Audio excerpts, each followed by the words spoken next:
അങ്ങനെ കാത്തിരുന്ന് at last അങ്ങ് എത്തിയല്ലേ. ഇപ്രാവശ്യം ഞങ്ങളൊരു ഹാൻഡ് പെയിൻറ്റിങ് വർക്കായിട്ടാണ് വന്നിരിക്കുന്നത്. ലാസ്റ്റ് ഇയർ ലോട്ടസിൻ്റെ ഒപ്പം തന്നെ ട്രെൻഡിങ് ആയിട്ടുള്ളൊരു തീമായിരുന്നു വാട്ടർ ലില്ലി തീം. ആ തീം ബേസ് ചെയ്തുള്ളൊരു കസ്റ്റമൈസ്ഡ് വർക്കായിരുന്നു നമുക്ക് ലഭിച്ചിരുന്നത്. ഇതൊരു ഫാമിലി കോംബോ വർക്കായിരുന്നു കേട്ടോ. നമുക്ക് സാരിയിലും അതുപോലെ ഇതിനോട് സിമിലർ ആയിട്ടുള്ളൊരു ഡിസൈൻ കുഞ്ഞിൻ്റെ കുർത്തയിലും അവരുടെ ഹസ്ബൻഡിൻ്റെ കുർത്തയിലും ചെയ്യാനുണ്ടായിരുന്നു.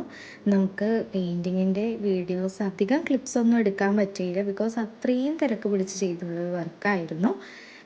ഇതുപോലെ ഹാൻഡ് പെയിൻറ്റിങ് വർക്ക്സിനും ഔട്ട്ഫിറ്റ്സിനും വേണ്ടി നമ്മുടെ പേജ് ഒന്ന് ഫോളോ ചെയ്യാം. ഇപ്രാവശ്യം ഫോളോവേഴ്സിന് എക്സൈറ്റിംഗ് ഓഫേഴ്സാണ് നമ്മൾ കൊണ്ടുവന്നിട്ടുള്ളത്. അപ്പോൾ നമുക്കിതിൻ്റെ എൻഡ് റിസൾട്ട് കണ്ടാലോ.